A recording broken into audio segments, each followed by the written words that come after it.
boy bo'lish, rizqimizni ko'paytirishga erishish mumkinmi? Buning qanday choralari bor?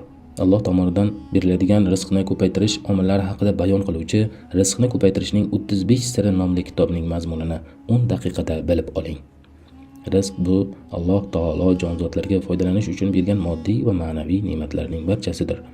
Yerda o'rmalovchi biror narsa yoki jonzot yo'qki, uning rizqi Allohning zimmasida bo'lmasa. Hammasi aniq kitobda yozilgandir. Rizq ikki xil bo'ladi. Badan ozig'i bo'ladigan rizq va ruhiy oziq bo'ladigan rizq. Birinchisiga yeguliklar, ichimliklar, kiyim-kechaklar, sihat salomatlik, turar joy kabi dunyoviy maishat asoslari bo'lgan moddiy rizq kirsa, ikkinchisiga ilm o'rganish, iymon, e'tiqodli bo'lish, barcha maxluqotlarni, xususan odamlarni yaxshi ko'rish, Alloh taologa chin dildan ishonish, toat, ibodat kabilar kiradi. Xo'sh, haqiqatan ham rizqimizni biror sabab bilan ko'paytirishga erishish mumkinmi? Buning qanday choralari bor?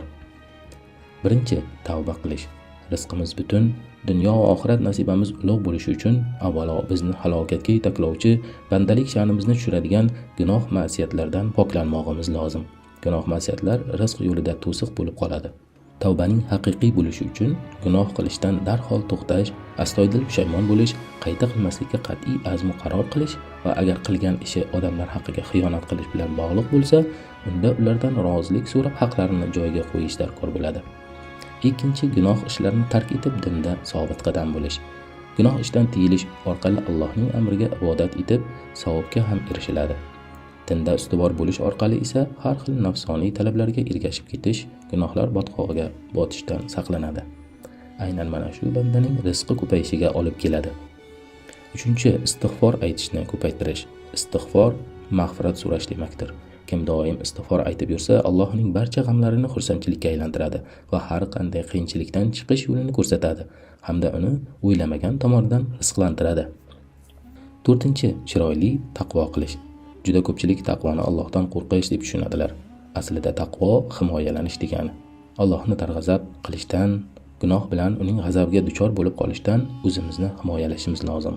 Muntazam taqvoda bo'lsak, Alloh bizning dunyo va oxirat tashvishlarimizni yengillatadi.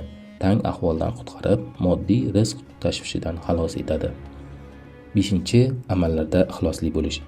Amalning qabul bo'lishida ikki shart bor: niyat va ixlos. Niyat amalga maqsad bag'ishlasa, ixlos unga ruh bag'ishlaydi. Albatta Alloh bu ummatga zaiflarining duolari, namozlari va ixloslari sababli nusrat beradi. 6. Ko'p ibodat qilish. Alloh ko'rib turganday ibodat qilish ko'plab ulug' zotlarning ushalmas orzusi bo'lgan. Siz ibodatda olamlar Robbisiga yuzlanib turasiz. Ixlos bilan shunday ibodat qilsangiz, siz o'ylagan va o'ylamagan barcha dunyo oxirat tashvishlaringiz ariydi. Rizqingiz o'z-o'zidan barakalanadi. Ibodat qilsa, qalbimiz boylikka to'ladi. Ehtiyojlarimiz qondirilib, kambag'alligimiz ketadi.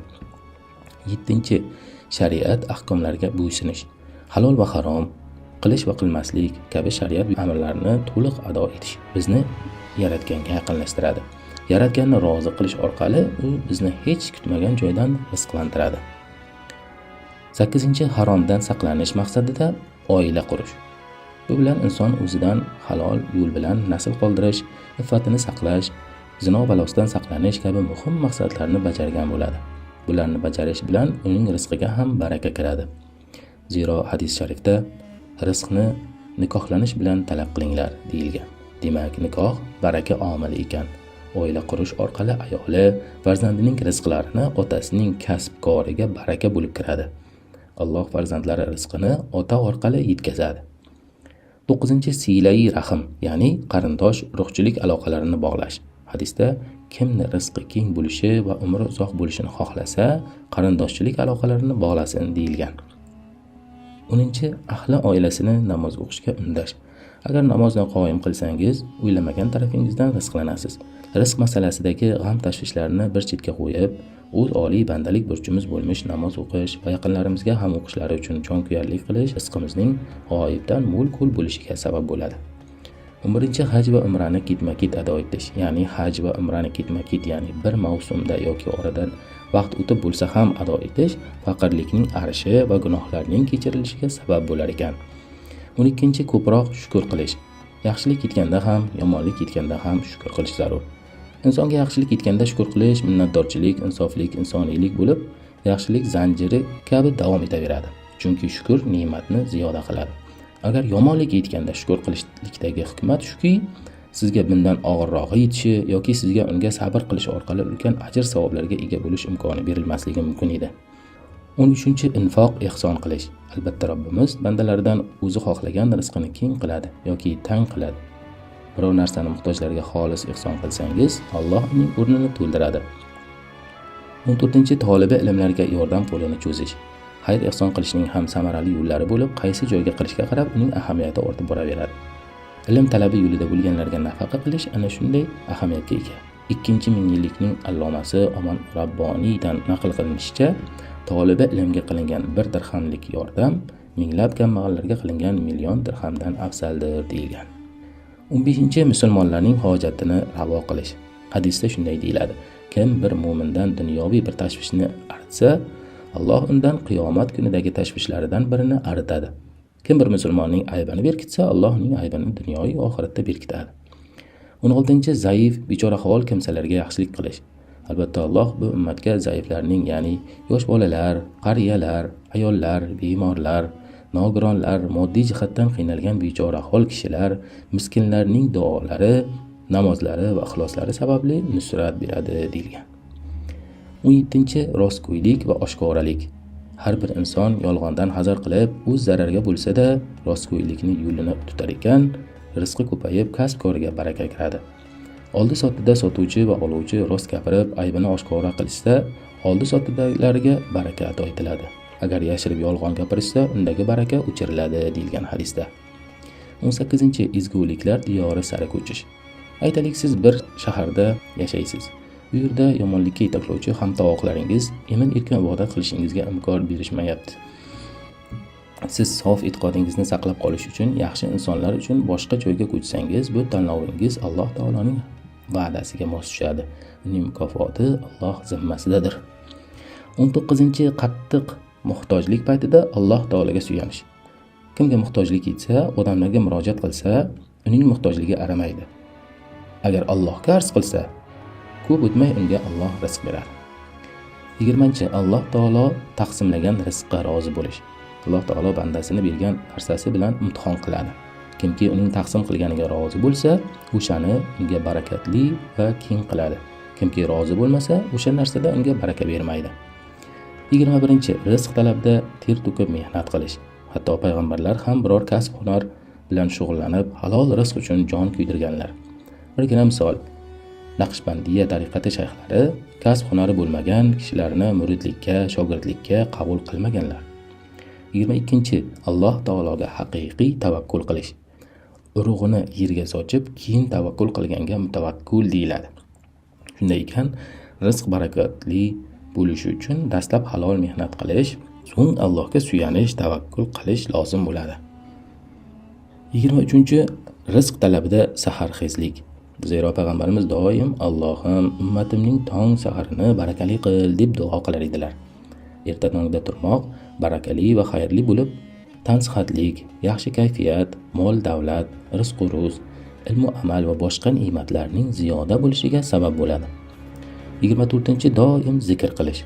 Qur'onda Alloh taolo ba'z meni yod etingiz, men ham sizlarni yod eturman. Menga shukr qilingiz, noshukrchilik qilmangiz degan. Eng yaxshi zikr la ilaha illalloh kalimasidir. 25-boshqalar uchun ham keng rizq va baraka so'rab duo qilish. Musulmon kishining o'z birodariga qilgan duosi mustajob bo'ladi. Uning bosh tomonida turgan farishta har duo qilganda amin, senga ham shuncha bo'lsin deb turadi. 26-payg'ambarimiz sollallohu alayhi vasallamga salovat aytish. Kim payg'ambarimizga salovat aytsa, Alloh unga 10 ta aytadi. Uning 10 ta xatosi kechiriladi, darajasi 10 barobar ko'tariladi. Sallallohu alayhi vasallam. 27-har kecha Voqea surasini o'qish. Kimki har kecha Voqea surasini o'qisa, zinhor qashshoqlikka uchramaydi. 28-keng rizq so'rash borasida kelgan duolar bilan duo qilish. Masalan, ey Allohim, men sendan manfaat beradigan ilm, keng rizq va qabul qilinadigan amalni so'rayman deb duo qilish. 29-ota-onaning haqqiga duo qilish. Umrni faqat yaxshilik ziyoda qiladi. Yaxshilikni esa avvalo ota-onaga qilish zarur. 30-omonatdorlik. Omonatdorlik rizq, xiyonat esa kambag'allik keltiradi. Bir hadisda omonatdorlik boylikdir deyilgan. 31. Subhanallohi va bihamdihi ni ko'p aytish. Bu kalima barcha narsaning duosidir va u bilan barcha narsa rizqlantiriladi. 32. Ashuro kuni ahli oilasiga kenglik qilish. Kimki Ashuro kuni ahliga kenglik qilsa, yil bo'yi kenglik, ya'ni farovonlik ichida bo'ladi. 33. Taomdan oldin va keyin qo'lni yuvish. Taomdan oldin yuvish kambag'allikni ketkazadi. Taomdan keyin yuvish esa kichik gunohlarni ketkazadi. Taomning barakasi undan oldin va keyin qo'lni yuvishdadir. 34. Saharlik qilish. Shunday hadis bor: saharlik qilinglar, chunki saharlikda baraka bordir deganlar. 35. Solih amallarni bajarish. Alloh taolo mu'minning yaxshiligini oxiratga zaxira qilib qoldiradi. Dunyo toatiga yarasha rizq beradi. Aziz tomosha qiluvchi, rizqni ko'paytirish omillariga rioya qilsak, rizqimiz yanada ko'payadi. Barchamizga rizqimiz keng, barakali bo'lishini, oluvchi emas, beruvchi qul bo'lishimizni nasib etsin. Azizlar, bu kitobimizdan ushbu xulosalarni keltirdik. Ba'zi omillarning batafsil izohlari, ularga keltirilgan oyat va hadislar bilan to'liq tanishishni istasangiz, kitobning o'zini o'qishingizni tavsiya etamiz. Ushbu ilmni siz uchun ulashdik. Siz ham yaqinlaringizga ulashing. Videomiz yoqqan bo'lsa, albatta like bosishni unutmang. Yana qanday kitoblar mazmunlarini chiqarishimizni istasangiz, izohlarda yozib qoldiring.